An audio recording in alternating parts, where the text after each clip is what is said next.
What's up everybody, Austin here with the Evolving Tank. This week the Evolving Tank gets another new inhabitant. And it's another invertebrate just like the shrimp. But they are smaller than the shrimp are right now. We're talking about dwarf Mexican crawfish.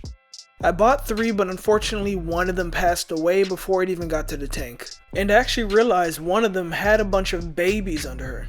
That was pretty cool to see and I didn't even really expect it. But now it's time to get them in the aquarium. Hopefully they still do alright with their smaller size. The main fish I'd worry about messing with them are the Congo tetras, the peacock gudgeons, and most of all the empire gudgeons. They're definitely the ones that seem the most predatory in the tank, and I wouldn't be surprised at all if they tried to eat them. And here we go.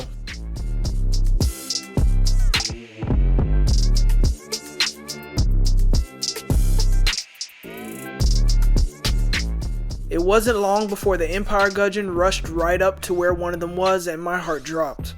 He got a real good look at the crawfish, but luckily he decided to move on and the crawfish is good for now. Other fish swam up to them and around them, but didn't really pay them any attention at all. Until one of the peacock gudgeons found one of them.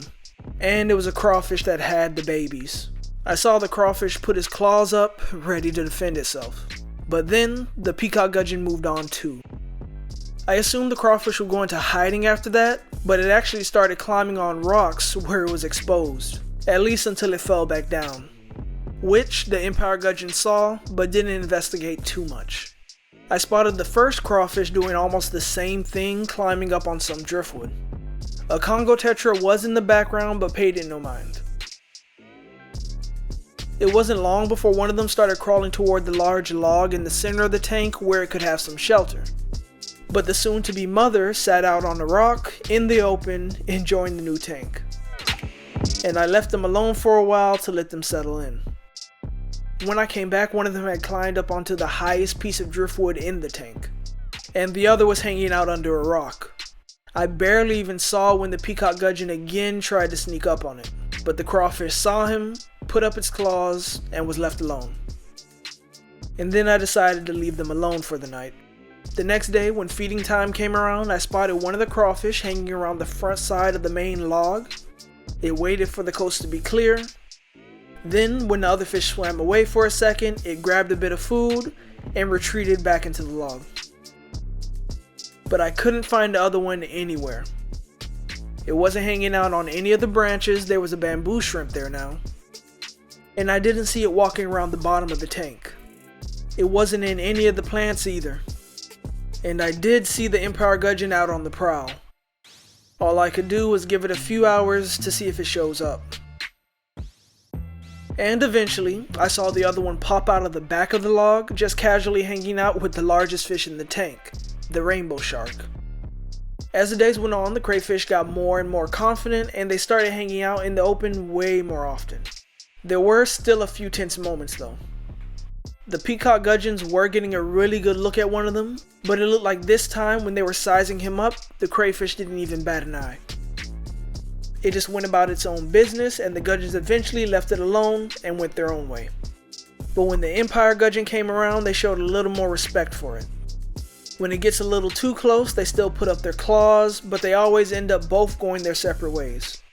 And if they ever do really need to get away, they can always get to the log in the middle of the aquarium and hang out there.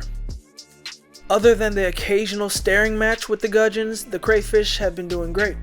Previously, whenever I would hear stories of crawfish in aquariums, I think what I was hearing was stories of the larger crawfish. Those can get up to 5 or 8 inches depending on the species, and I know there's even one that could get up to 13 inches. And if you look online, you'll see stories about them tearing up plants and eating tank mates alive. Those stories alone were enough to make me not even really consider crawfish whenever I saw them. But then I looked more into the dwarf Mexican crawfish, which are the ones I have. They max out at just 2 inches and they're much more peaceful than their larger cousins. They don't bother plants, and unless it's a fish that's slow and small, I haven't heard too much of them bothering tank mates either. And just like Neocaridina or cherry shrimp, they're not supposed to be too difficult to breed either, as long as you have good conditions and both males and females. And another similar behavior they have to shrimp is that they will regularly molt as they grow. They'll molt more when they're younger and smaller, but less once they've reached their full size.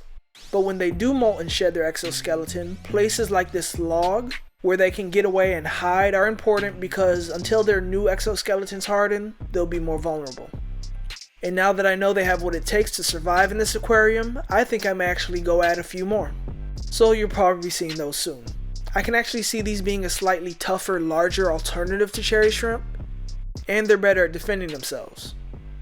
With all the other fish in this aquarium, especially the gudgeons, we'll see if any of the babies actually survive. They would be the first babies I've seen grow up in this tank in recent times, unless you count snails. By the way, if you enjoyed the video today, please consider subscribing to follow the future of the new crayfish and everybody else in the tank. But that's all for today, see you guys next time.